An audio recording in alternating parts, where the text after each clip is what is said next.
Well.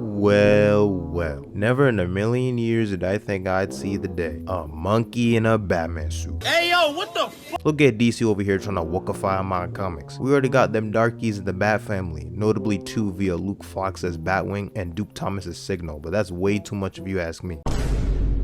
I gotta stop playing too much, bro, before I get into some heat. I'm not trying to have Dr. Umar Johnson contact me saying I've been excommunicated from my own people. And he's been excommunicated from the black. Whoa now, whoa. He don't even want to give you a hug. He's gonna get some paperwork in the mail that lets him know we're snatching his melanin. Whoa! Y'all may or may not remember that DC 5G initiative from a few years back that really didn't work out as planned. It was this initiative to introduce a multitude of new characters to the forefront and essentially create the 5th generation of heroes to become the center focus of the DC universe to tell new stories. It would be in a timeline set decades into the future where the generation of heroes we've become accustomed to would be a lot older and would need new characters to take up their mantles. Remnants of this idea were present in the Future State comics that were released a few years back. Future State showed a possible future that showed the whereabouts of the Justice League characters, in which the OG Trinity would be sidelined, and the new Trinity would consist of Jonathan Kent as Superman, the son of Clark Kent Superman, Yara Flor as Wonder Woman essentially, and Jace Fox as Batman. I remember the sheer confusion and disinterest I had when reading about the plans for this new initiative. I'm over here looking at this new Trinity like, Am I the rabbit? meh. Pretty much nobody was on board for this idea, as it seemed pretty pointless to push a new Trinity of sorts as the major pillars of DC, especially when it was during a time where DC had yet another relaunch not too long prior. Also, I'm not sure how that idea would have rejuvenated comic sales by having a bunch of characters most people aren't fond of or familiar with to replace the OG characters people read these comics for. The plans for this pretty much fell through and Dan DiDio was fired from DC in 2020. The Future State Batman books showed a timeline where Batman was presumed dead thanks to the actions of the Magistrate, a private security force that took control of Gotham in this dystopian future. I'm talking 24/7 surveillance all over the city, and they acted almost like an authoritarian regime. They also outlawed all vigilante activity and declared heroes like Batman or any other Bat family crime fighter to be criminals. Bruce Wayne was also presumed to be shot and killed thanks to the actions of said organization, so you have Bruce on the run hiding underground without access to his hideouts, gadgets, money, nothing. Tim Fox, or Jace as he likes to call himself, was revealed to be the eldest son of Lucius Fox, or Luke Fox, aka Batwing's older brother. He had a very strained relationship with the rest of his family due to something he did in his past. Jace was called by Lucius to return to Gotham after Lucius acquired the entire Wayne Enterprises fortune and technology after Bruce Wayne's supposed death. When he was 17, Jace, or Tim at the time, was driving and accidentally hit an innocent bystander on the road, killing him in the process. Once he figured out what happened, he fled the scene and went to his father Lucius for help. Once Lucius dealt with the situation, Tim was sent to a military academy / international boarding school, where once he graduated, he basically became a mercenary and came into contact with Katana and worked under her, where she taught him how to fight and whatnot. Considering that the Future State books were short-lived, and with the Spectre suggesting that Wonder Woman's vision of a possible future may or may not come to pass, it's pretty much code for the Future State events not being the canon future, since they haven't touched those stories since they ended, but rather integrated a few of those characters into the main timeline. I think some of the glaring issues with the idea of Jace Fox becoming Batman is how it's kind of a weird decision to have someone with barely any ties to the Bat family take up the mantle in the event of Bruce Wayne's supposed death. Sure, he's the son of Lucius Fox and the brother of Luke Fox, characters closely associated with Bruce Wayne Batman, but Jace himself has never interacted with Batman or any of the prominent Batman-oriented characters. There's a lot of discussion surrounding who should take up the mantle of Batman after Bruce Wayne retires, dies, or for whatever reason is incapable of being Batman. Many will say Dick Grayson, since he's done so a couple of times in the past and had the most notable run as Batman in main continuity, where Damian Wayne became his Robin after Bruce Wayne was presumed dead. You could also make the argument that the whole point of him becoming Nightwing was to escape Bruce's shadow and become his own hero. How long's he been gone? 2 weeks, 1 day, 15 hours. But he's never been gone this long without notifying me in some way. If Batman doesn't return soon... I know. All bloody hell's gonna break loose. Even when you've disappeared, I can't get away from you. You'd like it, wouldn't you?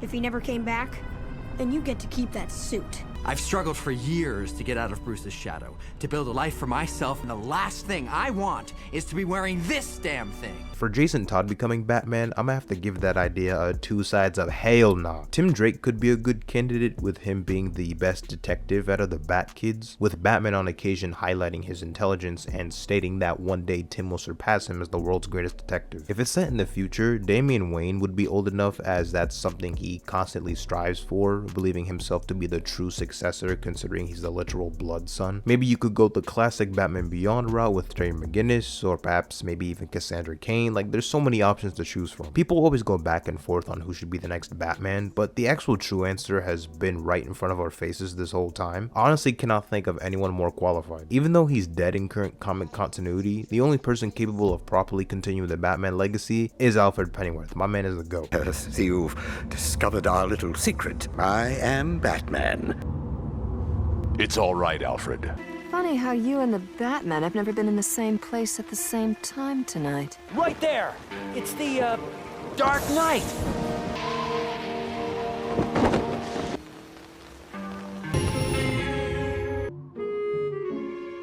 Oh, I know.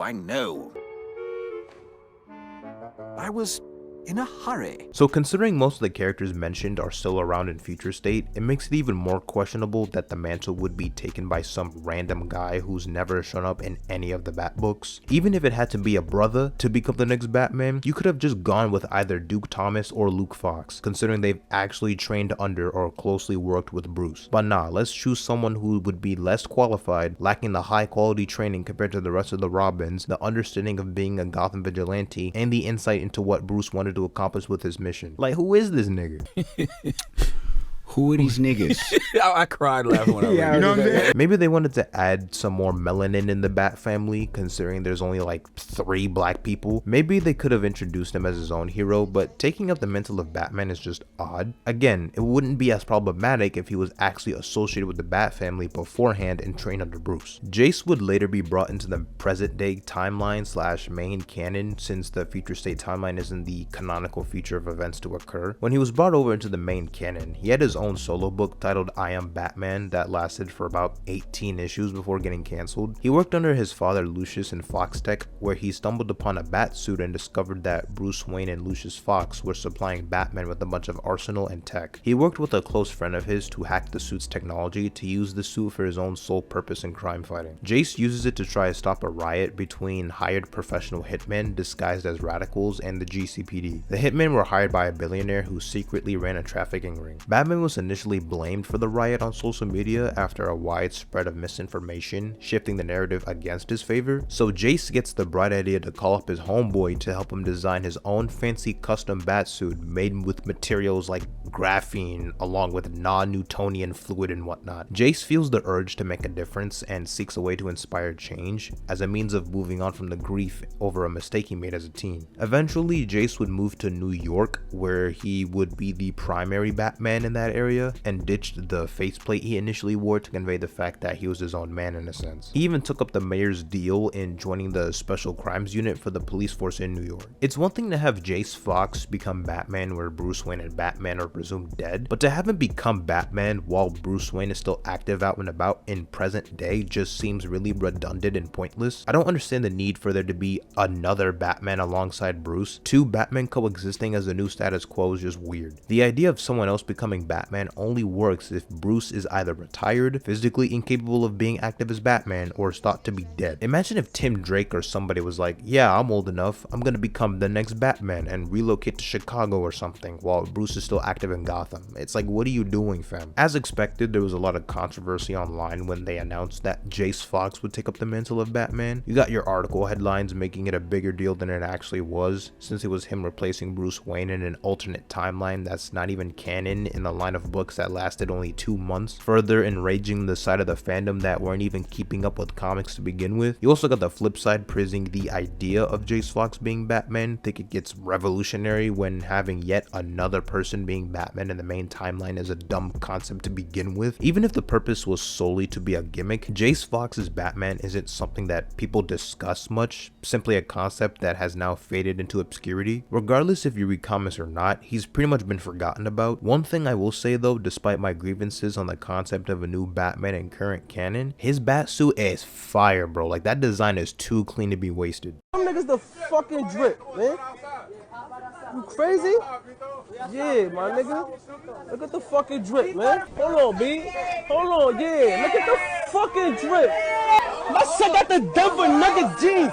Is you fucking shitting me? I don't think Jace is a horribly written character or anything. I just don't see the purpose in adding yet another character in the Batman roster of sidekicks or heroes, despite how bloated it's become in the past handful of decades. Seriously, we have got to stop adding so many people to the Bat family. I guess a key difference with Jace is how he relocated to New York once he donned the mantle in main canon, but I don't really see a reason as to why there needs to be yet another Batman in a city that isn't even that far away from Gotham. Batman Incorporated already has bat-themed heroes across the globe. You've got vigilantes like the Batman of China or Japan, for example. Now we got the Batman of Brooklyn, yippee, I guess. I don't even know when the last time Jace had become relevant or even mentioned in any of the Bat books that have been coming out recently. Literally no one talks about this character, so that tells you all you need to know on whether or not having him as Batman was even successful. Personally, I don't really care to see more of his character, as I think the Bat family mythos can do just fine without adding another character to the mix. It really just does nothing for me, honestly.